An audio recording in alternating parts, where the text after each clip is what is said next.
Panduan ibadah di Hari Raya Idul Fitri saat pandemi COVID-19. Ramadan akan segera pergi, dan kita akan bertemu dengan Hari Raya Idul Fitri. Tetapi pandemi COVID-19 belum sepenuhnya berakhir. Untuk itu, Majelis Ulama Indonesia atau MUI mengeluarkan fatwa tentang panduan kaifiat takbir dan sholat Idul Fitri saat pandemi COVID-19 melalui surat edaran nomor 28 tahun 2020 agar dapat dijadikan pedoman kaum muslimin di Indonesia dalam beribadah di Hari Raya Idul Fitri. Lalu, hal-hal apa saja ya yang perlu kita perhatikan saat Hari Raya Idul Fitri besok? Nah, berikut kami rangkum beberapa poin pentingnya. Pertama, perintah bertakbir pada Hari Raya tetap ada. Sebagaimana Allah Ta'ala berfirman, dan hendaklah kamu mencukupkan bilangannya, dan hendaklah kamu mengagungkan Allah atas petunjuknya yang diberikan kepadamu, supaya kamu bersyukur.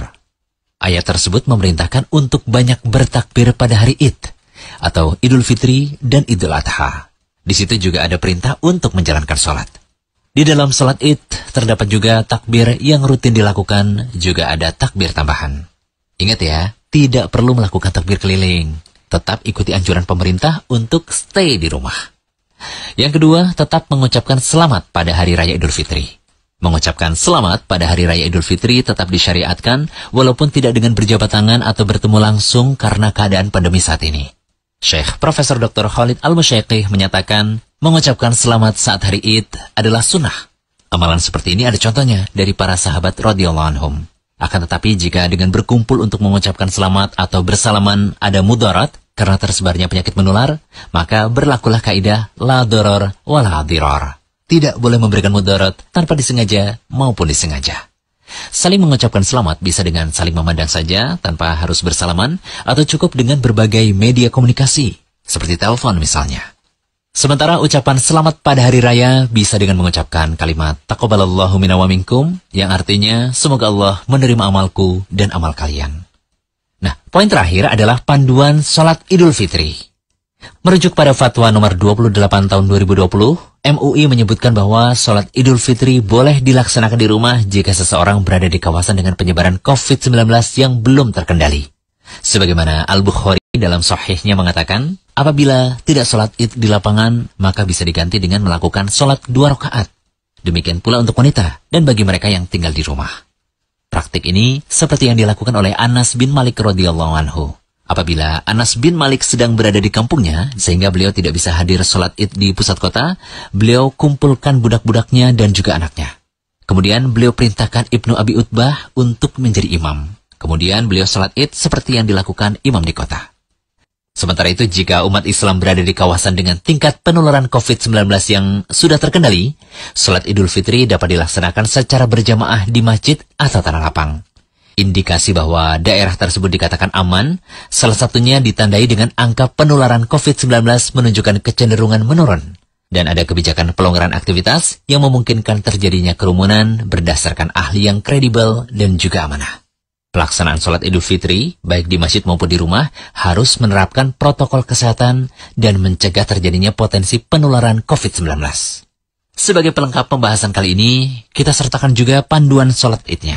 Pertama, memulai dengan takbiratul ihram, sebagaimana sholat-sholat lainnya. Kedua, bertakbir. Takbir zawaid atau tambahan sebanyak 7 kali takbir, selain takbiratul ihram tentunya, sebelum memulai membaca Al-Fatihah. Boleh mengangkat tangan ketika takbir-takbir tersebut, sebagaimana yang dicontohkan oleh Ibnu Umar. Ketiga, di antara takbir zawaid, tidak ada bacaan dzikir tertentu. Namun, ada sebuah riwayat dari Ibnu Mas'ud, ia mengatakan, di antara tiap takbir hendaknya menyanjung dan memuji Allah. Bacaan dzikir bisa seperti bacaan, Subhanallah, walhamdulillah, wala ilaha illallah, wallahu akbar. Allahumma ighfirli, warhamni. Maha suci Allah, segala pujian baginya. Tidak ada sesembahan yang benar untuk disembah selain Allah. Ya Allah, ampunilah aku dan rahmatilah aku. Ingat sekali lagi, bacaannya tidak dibatasi dengan bacaan ini saja. Boleh saja kau membaca bacaan lainnya, asalkan di dalamnya berisi pujian pada Allah Ta'ala. Kemudian yang keempat, membaca Al-Fatihah. Dilanjutkan dengan membaca surat lainnya. Surah yang dianjurkan dibaca diantaranya surah Al-A'la pada rakaat pertama dan surah Al-Ghasyiyah pada rakaat kedua. Kelima, setelah membaca surah, kemudian melakukan gerakan salat seperti biasa, ruku, i'tidal, sujud, dan seterusnya. Keenam, bertakbir ketika bangkit untuk mengerjakan rakaat kedua. Kemudian yang ketujuh, takbir zawaid lagi, sebanyak 5 kali takbir. Selain takbir bangkit dari sujud ya, sebelum memulai membaca Al-Fatihah. Kedelapan, membaca surah Al-Fatihah dan surah lainnya sebagaimana yang telah disebutkan tadi. Dan yang terakhir kesembilan, mengerjakan gerakan lainnya hingga salam. Nah, setelah salat Id, terserah deh mau khotbah atau tidak. Namun, kami sendiri sih tidak menganggapnya wajib ketika di rumah, sehingga tidak ada khotbah pun tidak ada masalah. Semoga pembahasan kali ini bisa memberikan pencerahan ya kepada kaum muslimin di tengah kebimbangan melaksanakan ibadah-ibadah saat Idul Fitri di tengah pandemi. Jangan lupa kunjungi rumaiso.com, update setiap hari, insya Allah. Surat Edaran Menteri Agama nomor 6 tahun 2020 tentang Lebaran yang jatuh pada tanggal 24 Mei tahun 2020 menghimbau kepada Bapak Ibu untuk mengadakan gerakan tutup pintu, yaitu tidak jam sana dari rumah ke rumah. Apabila Bapak Ibu mau bersilaturahmi atau bermaaf-maafan, bisa melalui SMS, WA maupun lewat telepon.